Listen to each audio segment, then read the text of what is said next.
Hi guys, welcome back sa ating YouTube channel mga katropa. Isa na namang kwentuhan dito pa rin sa Usapang Business. Ito po si Kabady Moko and ang pag-uusapan natin ngayong araw na to ay tungkol sa fattening versus breeding.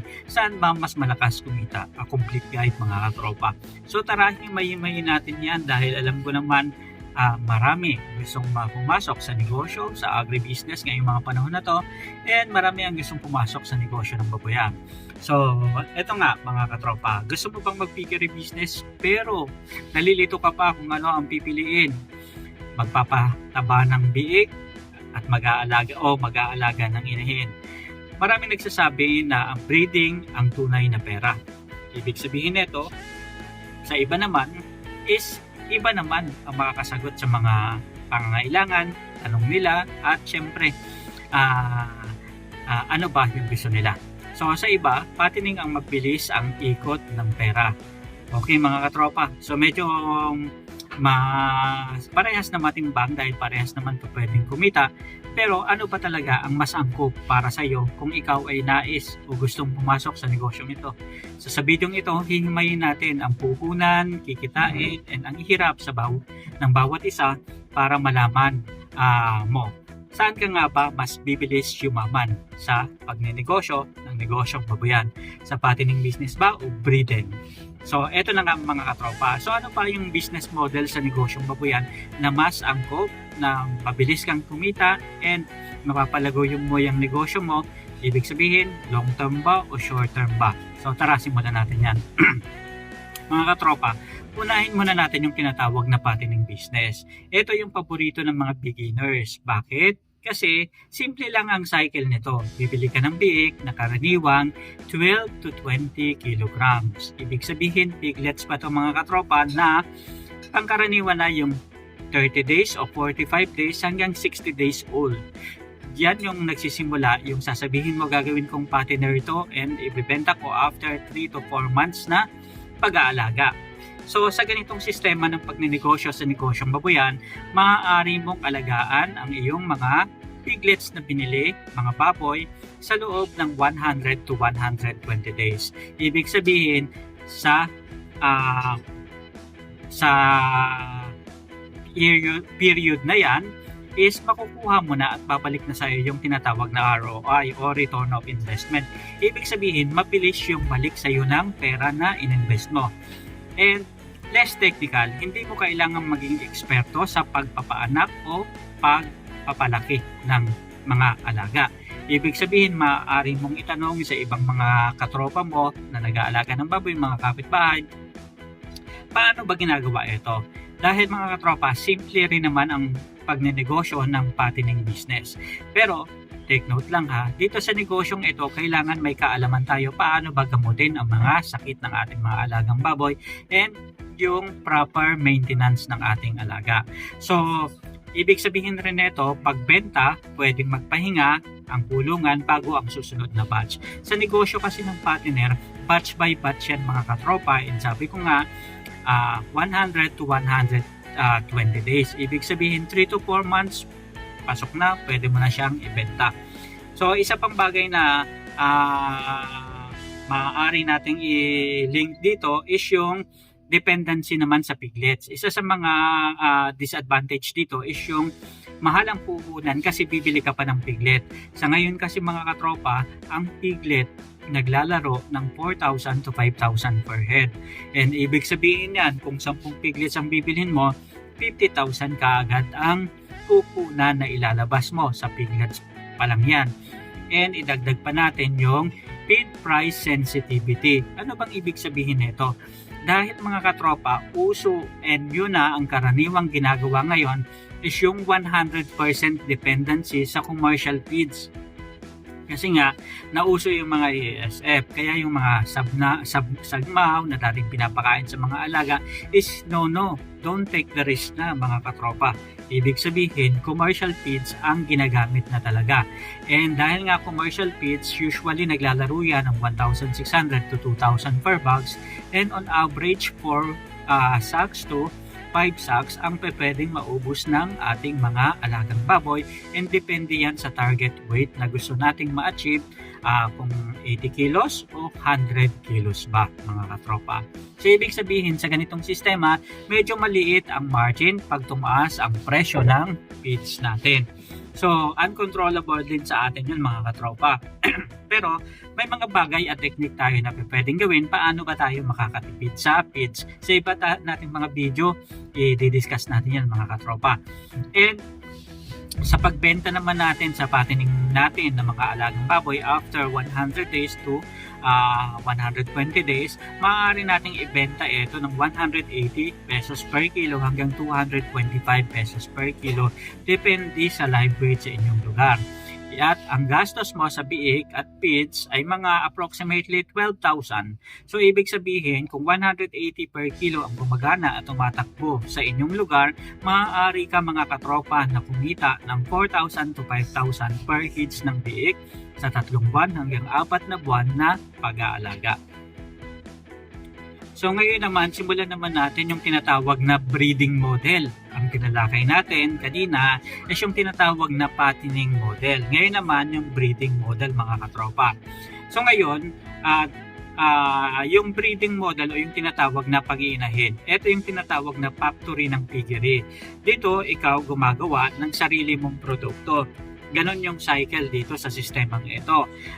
Self-sustaining itong negosyo na to kasi hindi mo na kailangan bumili ng mga piglets and biik sa labas and malaking katipiran yan mga katropa. And number 2, double income din ito kasi pwede mong ibenta ang mga biik o tinatawag na winnings o kaya ituloy mo ito sa fattening para mas malaki ang iyong kitain.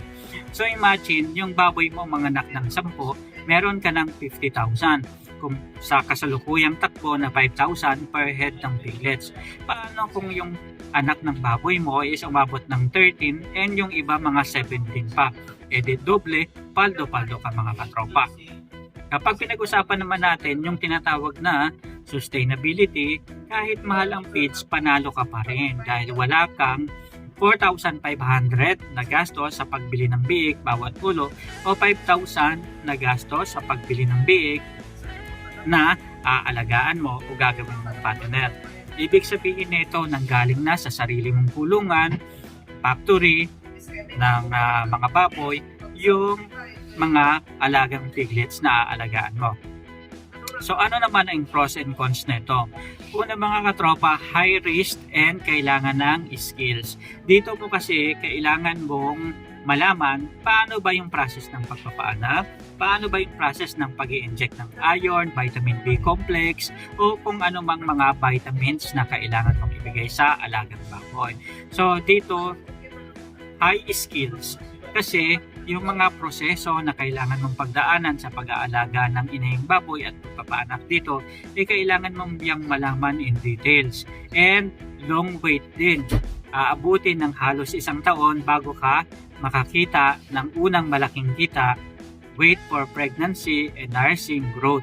Ibig sabihin ang span ng pag-aantay para makapanganak yung baboy is halos aabutin ng 1 taon. Kasi kung aalagaan mo yung inahing baboy mula piglets pa at palalakihin mo ng 8 months, 8 months pa yan bago magsimula ang maglandi. Maybe 5 months maglalandi na yan, pero hindi pa ideal na papulugan. Kaya kailangan maghintay na umabot ng 8 months para maging hubog na yung katawan nito and prepared, handa na para magkaroon ng anak. Ayan.